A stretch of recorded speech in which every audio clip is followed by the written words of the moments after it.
वंदे अहम श्रीगुरो श्रीयुतपदकमलं श्रीगुरून् वैष्णवांश्च श्रीरूपं साग्रजातं सहगण रघुनाथान्वितं तं सजीवं साद्वैतं सावधूतं परिजनसहितं कृष्णचैतन्यदेवं श्रीराधाकृष्णपादं सहगण ललिता श्रीविशाखान्वितांश्च नमो ॐ विष्णुपादाय कृष्णप्रेष्ठाय भूतले श्रीमते भक्तिवेदान्त स्वामिनिति नामिने नमस्ते सारस्वते देवे गौरवाणी प्रचारिणे निर्विशेषशून्यवादी पाश्चात्यदेशतारिणे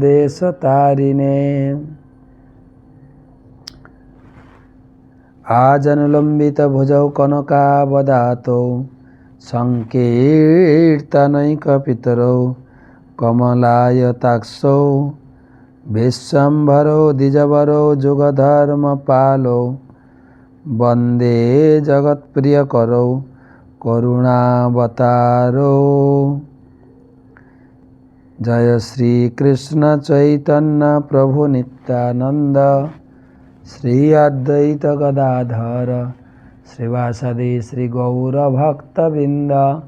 हरे कृष्ण कृष्ण कृष्ण हरे हरे, हरे राम राम राम हरे हरे। ओं नमो भगवते वासुदेवाय, ओं नमो भगवते वासुदेवाय, ओं नमो भगवते वासुदेवाय। नारायणं नमस्कृत्य नरं चैव नरोत्तमं देवीं सरस्वतीं व्यासं ततो जयमुदीरयेत्। तमादिदेवं करुणानिधानं तमालवर्णं सुहितावतारम् अपार संसार समुद्रसेतुं भजामहे भागवत स्वरूपम। ग्रंथरा श्रीमद् भागवतम चतुर्थ स्कंधे 63 अध्यायेर त्रयोदश श्लोक থেকে আজকের আলোচনা। আজকে হচ্ছে আমাদের 948তম ভাগবত রসমাধুরী সেমিনারে আগত সমস্ত ভক্তমণ্ডলী, মমতাময় মাতৃমণ্ডলী সকলকে জানাই আন্তরিক প্রীতি শুভেচ্ছা এবং অভিনন্দন।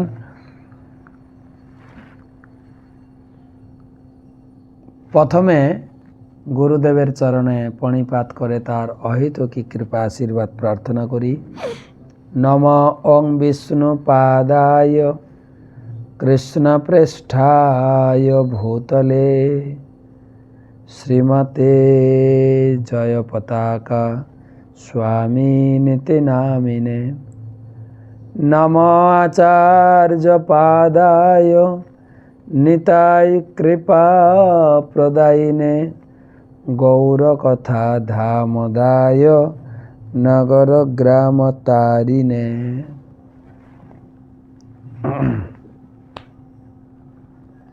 ভাগবত মাহাত্ম্য। যৎ ফলম নাস্তি তপসা ন যোগেন সমাধিনা অনায়াসেন তৎসর্বম সপ্তাহ শ্রবণে লভেত। যেটা যোগ তপস্যা সমাধির দ্বারা লাভ করা যায় না, অনায়াসেই কেউ যদি এক সপ্তাহ ভাগবত কথা শ্রবণ করে সে লাভ করতে পারে। আমরা প্রতি বছর ঠিক ভাদ্র পূর্ণিমা হচ্ছে রাধা অষ্টমী থেকে পূর্ণিমা পর্যন্ত, এই ভাদ্র পূর্ণিমা উপলক্ষে 7 দিনের প্যাকেজ ভাগবত কথা মায়াপুরে পাঠ হয়। এবছরও হচ্ছে, অনেক লোক আসছেন, আপনারা তো আসবেন। আমাদের 11 তারিখ থেকে 18 তারিখ 7 দিন ব্যাপী।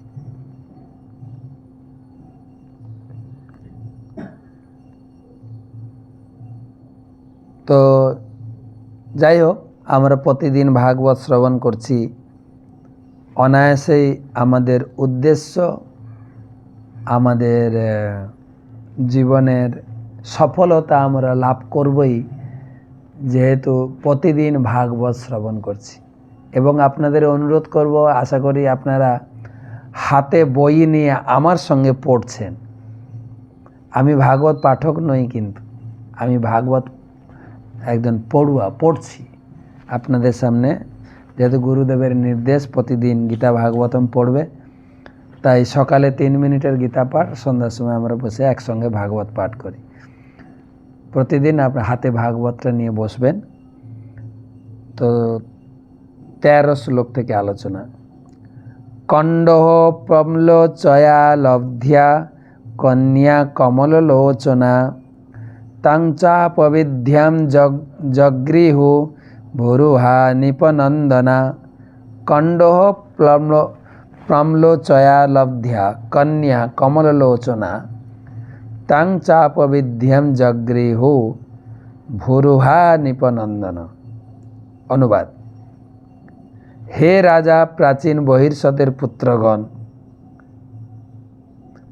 প্লম্লোচা নামক অপ্সরা কুণ্ড ঋষির সহযোগে একটি কমল নয়না কন্যা লাভ করে তাকে বনের বৃক্ষদের তত্ত্বাবধানে রেখে স্বর্গলোকে ফিরে যান। আমাদের আলোচনা হচ্ছে প্রচেতাদের সামনে। প্রচেতারা 10,000 বছর সমুদ্রের গভীরে তপস্যা করে হরিকে সন্তুষ্ট করেছেন। ভগবান শ্রীহরি তাদের সামনে আবির্ভূত হয়ে তাদের আশীর্বাদ দিচ্ছেন। প্রথমে বলেছেন তোমাদের ভিতরে সৌহার্দ্য, সেটা অত্যন্ত উল্লেখযোগ্য। দ্বিতীয় বলেছেন তোমরা যে পিতৃ আদেশ পালন করেছ, এটা একটা দৃষ্টান্তমূলক, এবং তার জন্য সারা জগৎ তোমাদের গুণকীর্তন করবে। এখন তোমাদের বংশ বিস্তার লক্ষ্যে তোমরা একজনকে বিয়ে করবে, তার নাম হচ্ছে, আজকে বলছেন, প্রম্লোচা। প্রম্লোচা। এবং সাধারণ মেয়ে না, কিন্তু বলছেন না, তার নাম প্রম্লোচা হচ্ছে তার মা। প্রম্লোচা স্বর্গের একজন অপ্সরা। কুণ্ড ঋষি তপস্যা ভঙ্গ করতে এসে তিনি একটা কন্যা জন্ম দিয়ে গেছেন। সেই কন্যাটির নাম পরে বলা হয়।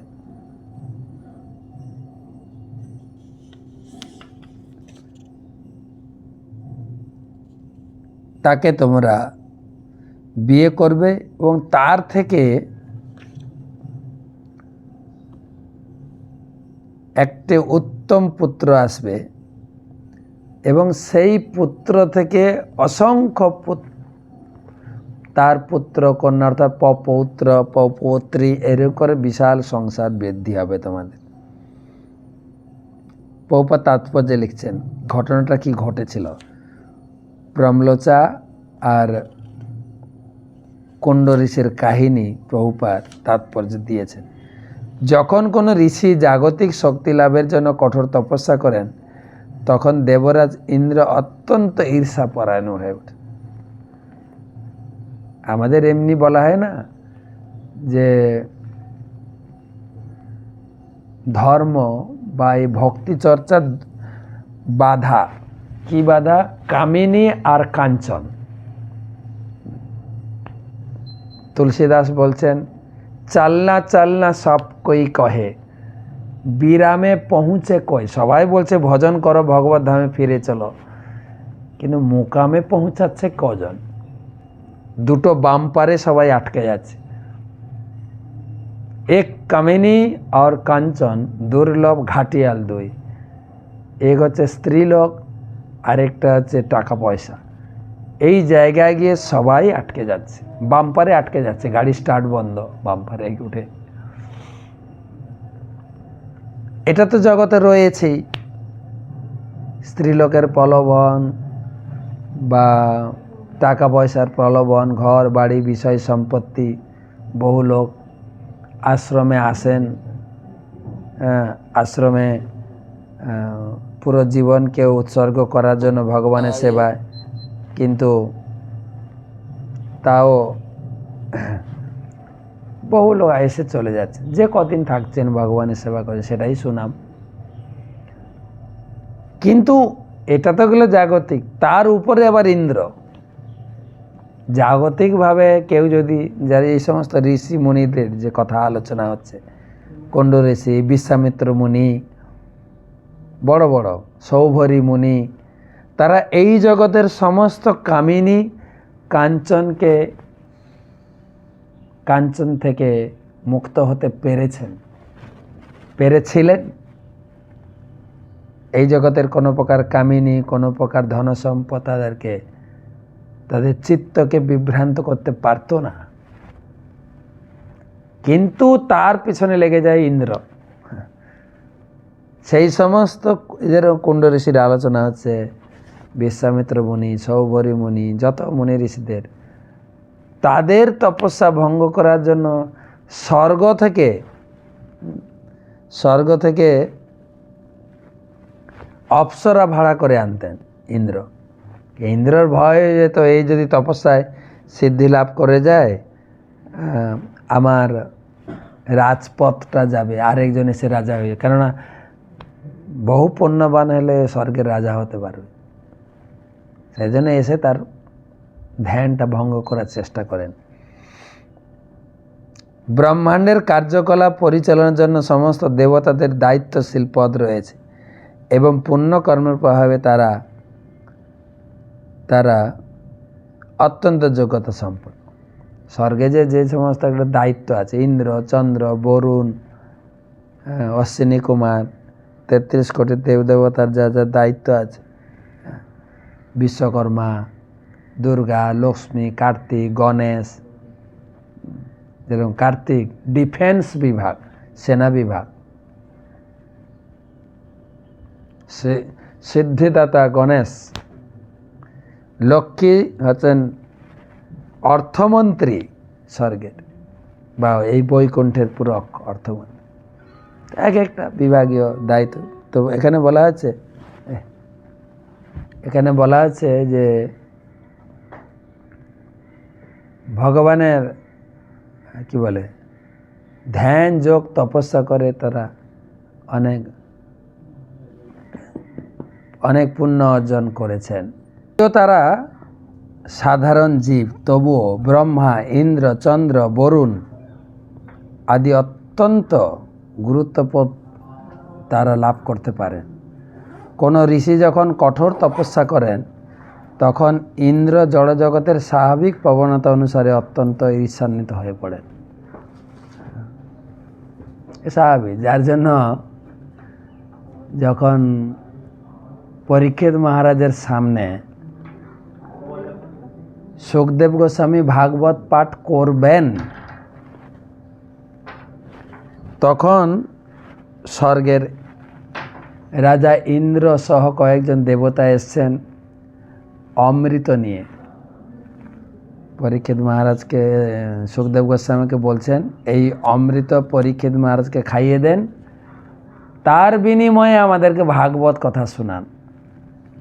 সুখদেব গোস্বামী বলছে, তোমরা ঈর্ষান্বিত, মাৎসর্য লোকের জন্য ভাগবত নয়, হ্যাঁ, ভোগী ঈর্ষান্বিত ব্যক্তি।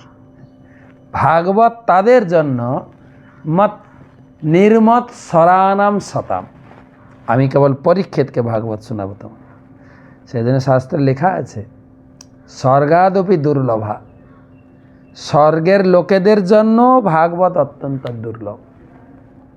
ন সত্যে চ কৈলাসে বৈকুণ্ঠ নাস্তে অয়ম রস অত পিবন্তি সদ্ভাগ্যা মা মুচ্ছন্তি কহির্চিত। ন সত্যে, সত্য মানে ব্রহ্মলোকে এই ভাগবতম নেই, ন কৈলাসে, কৈলাসে নেই, বৈকুণ্ঠে নাস্তি অয়ং রস, এই ভাগবত রস বৈকুণ্ঠেও নেই। তাই ভাগবত শোনার জন্য সবাইকে পৃথিবীতে আসতে হয়। তাই স্বর্গের লোকেরাও এসেছিলেন, হ্যাঁ তোমরা ঈর্ষান্বিত, তোমরা ভোগী, তোমাদেরকে ভাগবত শোনাবো না, ভাগবত শোনাবো কেবল পরীক্ষিতকে। ঈর্ষান্বিত হয়ে পড়েন। সারা জগৎ এই প্রকার ঈর্ষালু ব্যক্তিতে এতই পূর্ণ যে সকলেই তার প্রতিবেশীর ভয়ে ভীত, প্রতিটি ব্যবসায়ী তার সহকর্মীর ভয়ে ভীত, কারণ এই জগৎ সর্বপ্রকার ঈর্ষালু ব্যক্তির কর্মক্ষেত্র। যারা এখানে ভগবানের ঐশ্বর্য নিয়ে ভগবানের সঙ্গে প্রতিদ্বন্দ্বিতা করার জন্য এসেছে, তাই ইন্দ্র কুণ্ড ঋষিকে কঠোর তপস্যা করতে দেখে অত্যন্ত ভীত হয়েছিলেন এবং তার ব্রত এবং তপস্যা ভঙ্গ করার জন্য পামলোচাকে পাঠিয়েছিলেন। বিশ্বামিত্রের ক্ষেত্রেও এই প্রকার ঘটনা ঘটেছিল।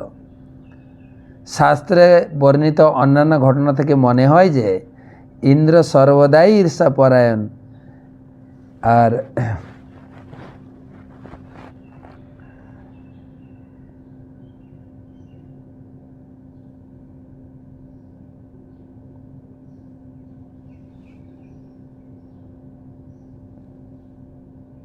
কঠোর বক্তব্য বিশ্বামিত্রের ক্ষেত্রে এই ঘটনা ঘটেছিল। শাস্ত্রে বর্ণনা মনে হয়েছে ইন্দ্র সর্বদাই ঈর্ষাপরায়ণ। পিতু মহারাজ যখন ইন্দ্রকে অতিক্রম করে বিবিধ যজ্ঞ অনুষ্ঠান করেছিলেন, তখনও ইন্দ্র অত্যন্ত ঈর্ষাপরায়ণ হয়েছিল। ইন্দ্রের ঈর্ষাপরায়ণ।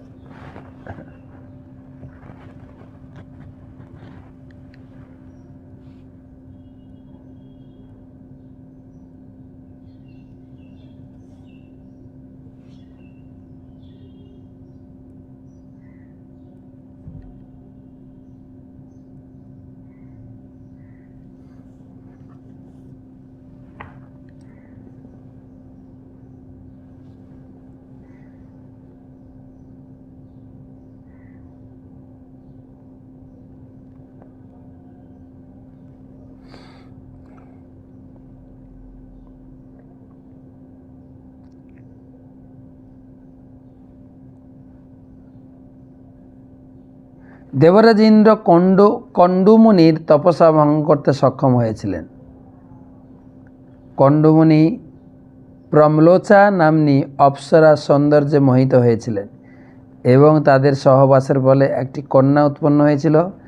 এই কন্যাটিকে এখানে কমলনয়না এবং অতি সুন্দরী বলে বর্ণনা করা হয়েছে।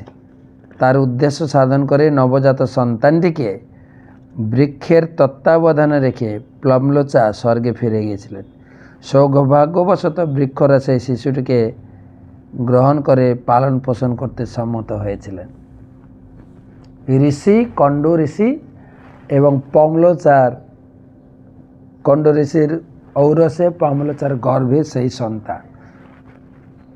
ঋষির তেজ পংলোচার সৌন্দর্য তাতে যুক্ত আছে। খুত কামায়া মুখে রাজা সোম পীযুষ বর্ষিণীম দেশিনীম রোদমানায়া নিদদে সদয়ান্বিত। তারপর বৃক্ষের তত্ত্বাবধানে পরিত্যক্ত শিশুটিকে যখন ক্ষুধায় কাতর হয়ে ক্রন্দন করতে শুরু করেছিলেন, তখন বনের রাজা ও চন্দ্রলোকের রাজা সদয় হয়ে তর্জনী শিশুটির মুখে স্থাপন করে অমৃত বর্ষণ করেছিলেন। এইভাবে শিশুটি চন্দ্রদেবের কৃপায় প্রতিপালিত হয়েছিল। বাচ্চারা দুধ খায় তো, মায়ের বুকের দুধ, চন্দ্র তার বুড়ো আঙুল খাইয়েছিলেন, তাতেই অমৃত পেয়ে গেছে। অপ্সরা যদিও শিশুটিকে বৃক্ষরাজের তত্ত্বাবধানে রেখে গিয়েছিলেন, কিন্তু বৃক্ষগুলি যথাযথভাবে শিশুটি পালন পোষণ করতে পারেননি। তাই বৃক্ষগুলি শিশুটিকে চন্দ্রদেবের হস্তে অর্পণ করেছিলেন। চন্দ্রদেব শিশুটির মুখে আঙ্গুল স্থাপন করে তার ক্ষুধা নিবৃত্তি সাধন করেছিলেন। কিরকম কাহিনী দেখেন, সুন্দর। আমি জানি না, আমার গুরুদেব এখন একটু অসুস্থ আছেন, বয়স হয়ে গেছে। যিনি পূর্ণ সুস্থ ছিলেন, আমাদের ভক্তদের ঘরে কোনো সন্তান জন্মগ্রহণ করলে অন্নপ্রাশনের জন্য গুরু মহারাজ কাছে আসতেন। প্রচুর লোক এখনও আসে। তো গুরু মহারাজ অন্ন খাওয়াতেন, 3 বার অন্ন খাওয়াবেন, আর শেষে বুড়ো আঙুলটা ঢুকাবেন শিশুর মুখে, আর শিশু চুষতে থাকেন। এখন মনে পড়ছে এটা, এই কাহিনী দেখে। অনেক ছবিও আছে, হ্যাঁ, গরু মাছ আঙুল চুষাচ্ছে। শিশু কি পেতো জানি না, কিন্তু শিশু চুষত, আর সবাই খুব খুশি হতো, গরু মাছ কৃপা বর্ষণ করছে। প্রভুপাদ বলেছেন, জয় পতাকা মহারাজ তিনি চৈতন্যদেবের পার্ষদ। চৈতন্য মহাপ্রভু যখন 500 বছর আগে এই নবদ্বীপে তিনি অবতীর্ণ হয়েছেন, তখন জয় পতাকা মহারাজ ছিল, সাধারণ ব্যক্তি না। তো যাই হোক, ঘটনাটা মনে রাখবেন। কণ্ড ঋষি তপস্যার ভঙ্গ করার জন্য প্রমলোচা অপ্সরা এসেছিল, তাদের সহযোগে একটা শিশু সন্তান জন্ম হয়। বাবা মা দুজন চলে যায়, অপ্সরা তো স্বর্গে ফিরে গেলেন, কণ্ড ঋষি কেন দায়িত্ব নেবেন? তো প্রমলোচা শিশুটিকে গাছের গোড়ায় রেখে চলে গেলেন। গাছ ছায়া প্রদান করে চন্দ্রের হাস্তে অর্পণ করেছে। চন্দ্র এসে শিশুটির ক্ষুধা নিবৃত্তি করার জন্য চন্দ্র তার বুড়ো আঙুল শিশুটির মুখে প্রবেশ করিয়ে তার ক্ষুধা নিবৃত্তি করে। চন্দ্রের কাজ কিন্তু আমরা গীতাতে পড়েছি, রসাত্মকম 15 অধ্যায়ে ভগবান নিজে বলেছেন চন্দ্র কিভাবে সব কিছুর মধ্যে, ধান জব ঔষধি সব কিছুর মধ্যে তিনি অমৃত বর্ষণ করেন। শ্লোকটা আমি পড়ে শুনেছি।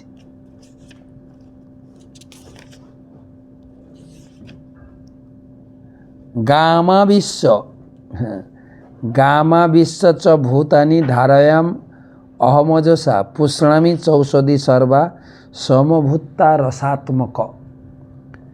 এই জগতে ভূমিতে ধান, জব, গম, ফল, মূল সব কিছুর ভিতর যে টেস্ট আছে না, ওটা চন্দ্র দেন। দিনের বেলা সূর্যের কিরণে শাক সবজি ফলমূল উৎপন্ন হচ্ছে, আর রাত্রে চন্দ্র তার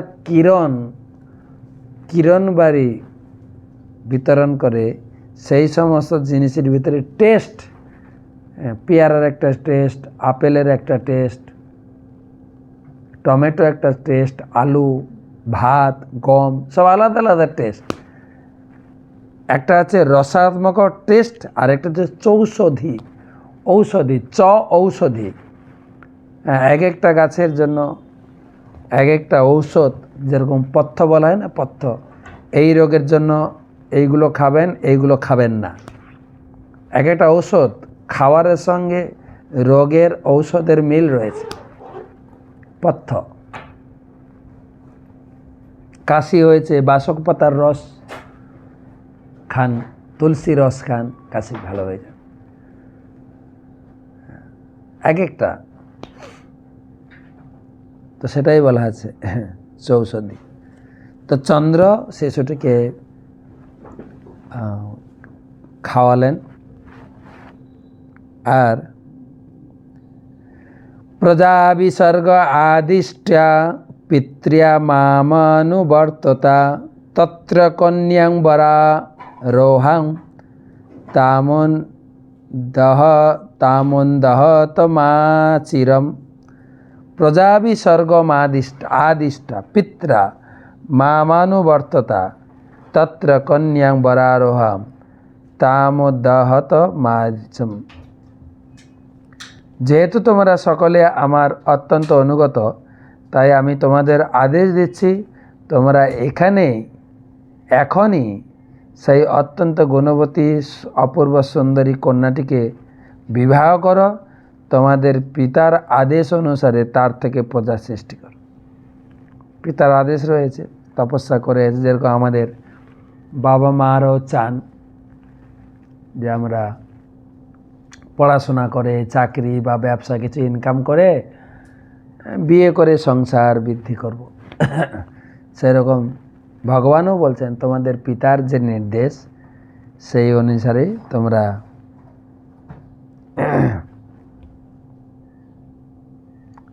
সংসার বৃদ্ধি করো।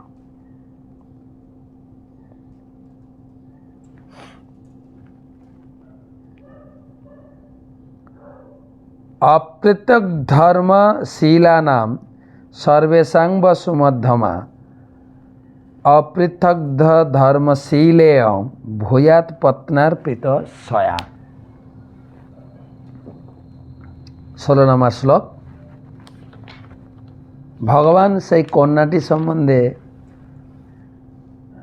এক প্রকার প্রচেতাদের কনভিন্স করছেন, বুঝাচ্ছেন কন্যাটা কত সুন্দর হবে।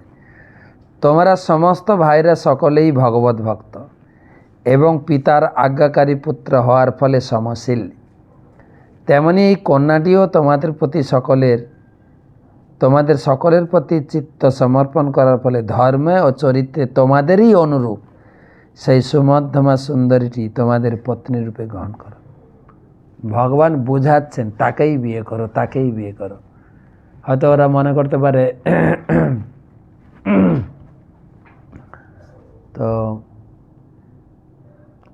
তো অনেক সময় মনে হয় না যে আমরা ভাই ভাই এত সুন্দর মিল আছি।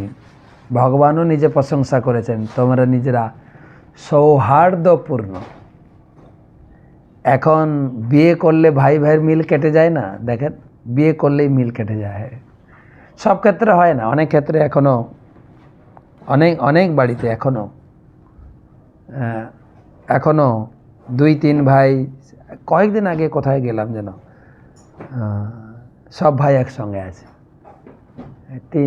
4 ভাই, এক ভাই মারা গেছেন, 3 ভাই, এমন কতজন ছেলে মেয়ে, একজনের 2জন ছেলে, একজনের ছেলে মেয়ে, একজন 2জন মেয়ে, এই করে করে বেশ বড় সংসার। বড় বউর দায়িত্ব, বড় বউ ধরে রাখতে পারে সংসারকে। মেন ভেঙে যায় বড় বউর কাছ থেকে। বড় বউ যদি অনেক স্যাক্রিফাইস করে সংসারকে ধরে রাখতে, অনেক বাড়িতে এখনও আছে, একসঙ্গে থাকে।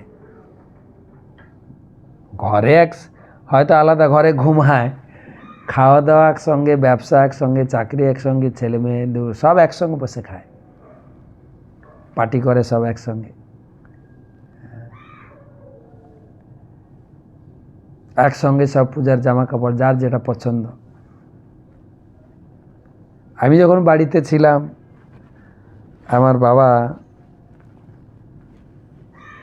এটাই পছন্দ করতেন। জুতো কিনবেন সব একসঙ্গে, বাটা জুতো চপ্পল সবার জন্য। জামা কিনবেন একই কালার, প্যান্ট কিনবেন একই কালার, সব একই রকম, সাইজ ছোট বড় কিন্তু একই কালার, একই কোয়ালিটি, জুতো একই রকম, সব একই। তো এই যে প্রচেতা ভাই 10 ভাইদের ভিতরে যে সন্দেহ হয়তো ছিল যে আমরা 10 ভাই এত সুন্দরভাবে একসঙ্গে ভগবান ধ্যান তপস্যা জপ সাধনা করলাম, এখন ভগবান আপনি বিয়ে করতে বলছেন, তাহলে আমাদের ভিতরে সৌহার্দ্য তো ভেঙে যাবে। ভগবান গ্যারেন্টি করলেন না না না, এই মেয়েটি এরকম না। তার মানে ইঙ্গিত দেখাচ্ছে মেয়ের এই সংসার ভাঙায় নাকি। এমনি বাংলায়ও বলে একটা কথা, সংসার সুখের হয় রমণীর গুণে। সবাইকে নিয়ে চলা, এই মেয়েটি পারবে, এই মেয়েটি পারবে।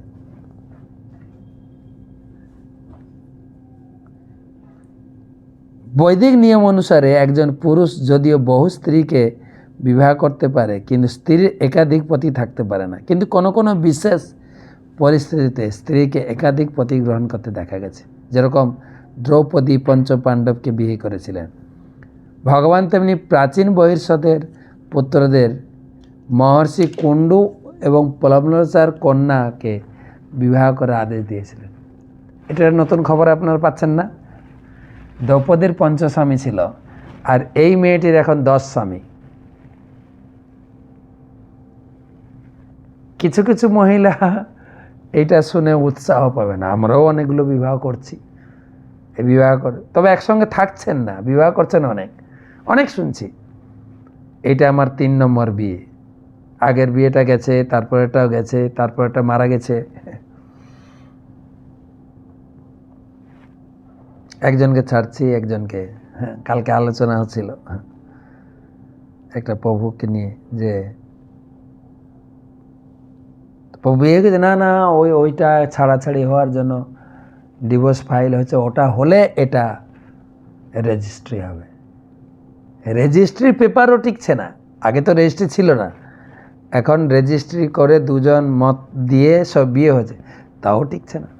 না আবার এই রেজিস্ট্রির পেপার আবার ডিভোর্স ফাইল দিয়ে। আমি কৌতুক করে মাঝে মাঝে বলি যে ছোটোবেলায় বানরের পিঠা ভাগ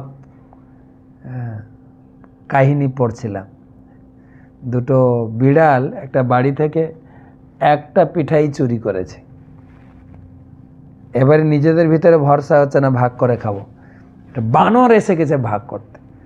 ও কম বেশি করে কেটে দাঁড়ি পেলায় ফেলে যেদিকটা ভারী হয়ে যায় সেদিকটা বেশি করে খেয়ে নেয়, এই করে করে ওদের সামনেই পুরো পিঠা খেয়ে নেয়। তাই হচ্ছে, কিন্তু 2 জন মিলেমিশে থাকছে না, আর পিঠা খাচ্ছে বানর, মানে উকিল, টাকা খাচ্ছে, পেপার তৈরি করছে, পেপার ছিঁড়ছে।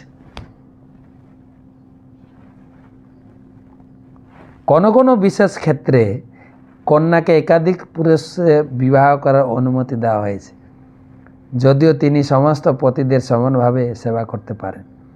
সাধারণ স্ত্রীর পক্ষে তা সম্ভব নয়। যারা বিশেষভাবে গুণান্বিত তাদের একাধিক পতিকে বিবাহ করার অনুমতি, সবার জন্য নয়, আপনার আমার জন্য নয়, বিশেষ ক্ষেত্রে তাদের গুণ, যেটা ভগবান নিজে তার গুণ বর্ণনা করছে। আমরা তো বর্তমান মহিলারা অনেক বিবাহ করছেন, একটার সঙ্গে ভালোবাসা, একটার সঙ্গে বিয়ে হচ্ছে, তাকে মেরে ফেলার প্রচেষ্টা চলছে, প্রায় ইউটিউবগুলো দেখবেন, স্বামীকে মারার পরিকল্পনা, স্ত্রীকে মারার পরিকল্পনা। আর স্বামী স্ত্রী বা কেমন দেখছেন, যে ওই মহিলাটি, ওই পুরুষটি বিবাহিত, আমি তার সঙ্গে কি করে রিলেশন করি?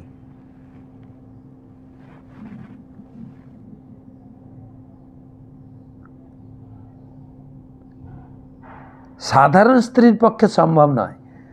যারা বিশেষভাবে গুণান্বিতা তাদেরই কেবল একাধিক পতিতে বিবাহ করার অনুমতি দেওয়া হয়েছে।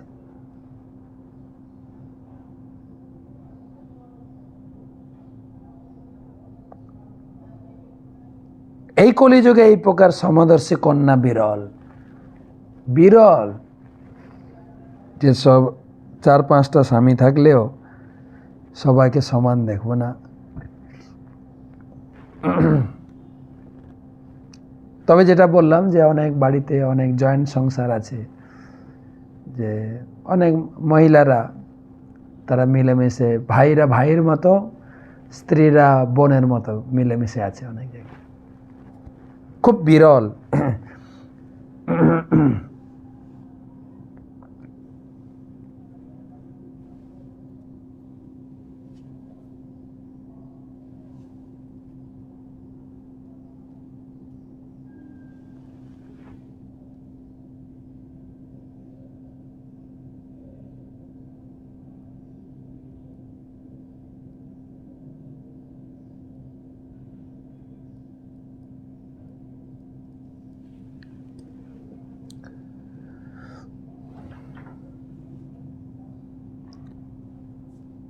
যারা বিশেষভাবে গুণান্বিতা তাদের পক্ষে বিবাহ করার অনুমতি দেওয়া হয়েছে। এই কলিযুগে এই প্রকার সমদর্শী কন্যা বিরল। তাই শাস্ত্রের মতে কলৌ পঞ্চ বিবর্জয়েত, কলিযুগে দেবরকে বিবাহ করা নিষেধ। ভারতের পার্বত্য অঞ্চলে এখন এই প্রথা প্রচলিত। কলিযুগে নিষেধ করা হয়েছে, দেবর মানে বরের ভাইকে বিয়ে করা নিষেধ। ভারতের পার্বত্য অঞ্চলে এখন এই প্রথা প্রচলিত আছে। ভগবান বলেছেন, অপৃথক ধর্ম শীলেয়ম ভূয়াত পত্না পিতার সয়া। ভগবানের আশীর্বাদে সব কিছু সম্ভব। ভগবান কন্যাটিকায় বিশেষভাবে আশীর্বাদ করেছিলেন সমস্ত ভাইদের প্রতি সমশীল হওয়ার জন্য। ভগবদ্গীতায় অপৃথক ধর্ম সম্বন্ধে দেওয়া হয়েছে। ভগবদ্গীতার 3টি প্রধান বিভাগ রয়েছে, কর্মযোগ, জ্ঞানযোগ, ভক্তিযোগ। যোগ শব্দটির অর্থ হচ্ছে ভগবানের উদ্দেশ্যে কর্ম করা। সে কথা ভগবদ্গীতায় বলা হয়েছে, যজ্ঞার্থাৎ কর্মণনত্র লোকয়ম কর্মবন্ধনম তদর্থং কর্ম কন্তেয় মুক্তসঙ্গ পরম ভজেত। মুক্তসঙ্গ সমাচার।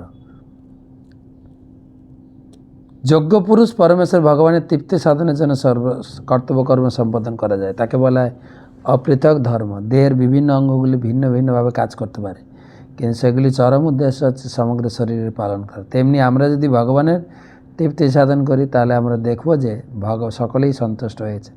আমাদের কর্তব্য হচ্ছে প্রচেতাদের অনুসরণ করা, যাদের একমাত্র উদ্দেশ্য ছিল ভগবানের তৃপ্তি সাধন। তাকে বলা হয় অপৃথক ধর্ম। সর্বধর্মান পরিত্যাজ মামেকং শরণং। সর্বধর্ম পরিত্যাগ করে কেবল আমার শরণাগত হও। এটি হচ্ছে শ্রীকৃষ্ণের উপদেশ।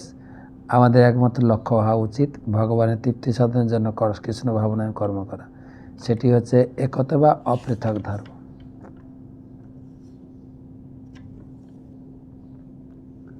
তো এখানে আমরা রাখছি। ভাগবত স্কোর ভাদ্র পূর্ণিমা উপলক্ষে যারা ভাগবত দান করেছেন, শঙ্খপাণি নরসিংহ দাস একটি ভাগবতম, সুধীর সুন্দর দাস শঙ্খপাণি প্রভু বোম্বে থেকে, সুধীর সুন্দর দাস মালয়েশিয়া থেকে একটা ভাগবতম দান করেছেন গুরু মহারাজকে। সাক্ষী জয়সওয়াল লখনৌ একটি ভাগবতম দান করেছেন। মীরা কুমারী বিহার ভাগবতম সেট একটা। জগদীশ শ্যাম দাস মেদিনীপুর থেকে একটা ভাগবতম সেট। জয়ানন্দ গৌর হরিদাস দুটো গীতা, বিনোদিনী গৌরাঙ্গী দেবী দাসের দুটো গীতা আসাম থেকে। শর্টকাট দুটো প্রশ্ন আছে করে দিই।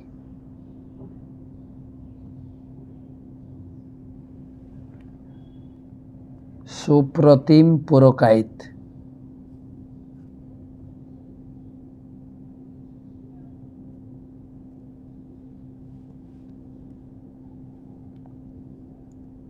সুপ্রতিম পুরকাইত 24 পরগনা থেকে। জপমালায় 108টা গুটি থাকে এখানে। এটা একটা পবিত্র সংখ্যা, অষ্টোত্তর শত পবিত্র সংখ্যা, সেই হিসাবে থাকে। তবে শুধু 108টা গুটি থাকে না, অনেক গুটিতে 1008, হ্যাঁ অনেক গুটি আছে। তো মিনিমাম 108 থাকে। বা আমাদের ছোট মালাও আছে, 11ও আছে, 21 আছে, 51 আছে। বাচ্চাদের আর ছোট মালা দেওয়া হয়, যেখানে 11টা গুটি, 21টা গুটি এরকম থাকে। শুধু 108 একটা পবিত্র সংখ্যা। যেরকম ভগবানের 16,108 বিবাহিত মহিষী ছিলেন। শুভঙ্কর দাস